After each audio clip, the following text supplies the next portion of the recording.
আমাৰ তাতে ডকুমেন্ট আছে আৰ ইসাবিলৰ এই যে পাতিয়ালাৰ পৰা বহুত ফেমিলি বাংলাদেশ লৈ গৈছে আকৌ 86ৰ পিছত তেওঁলোক আকৌ এই ডকুমেণ্টছৰ ৰেফাৰেঞ্চ আহি সোমাই এইটো ডকুমেণ্টছ আছে চাৰ্কুলাৰ ডকুমেণ্টছ আছে একদম চলি আছে কাম চলি আছে বিজেপি চৰকাৰ আছে একো টেনশ্যন ল'ব নালাগে প্ৰত্যেকটা অবৈধ বাংলাদেশী ধৰি একদম বাংলাদেশ পঠাবই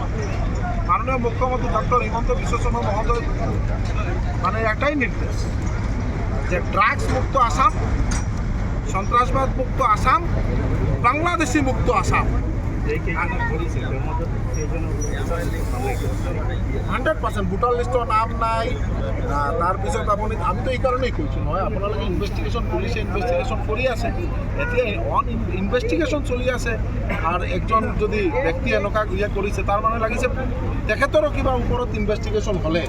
এইটোৰ মেইন কি কাৰণ এইটো ওলাই মেইন কাৰণটো ওলাই আহিব আমি এছ পি মহোদয়াক কৈছোঁ যে এইটো গোটেই ইনভেষ্টিগেশ্যন আওতাত আনিব লাগে বহুত কেইজনে যোনে কথা কান্দি ভাল পায় আসাম ভাল পায় ভাৰতবৰ্ষ ভাল পোৱা মানুহ তেওঁলোকে কেছ কৰিছে আৰু কেছত ইনভেষ্টিগেশ্যন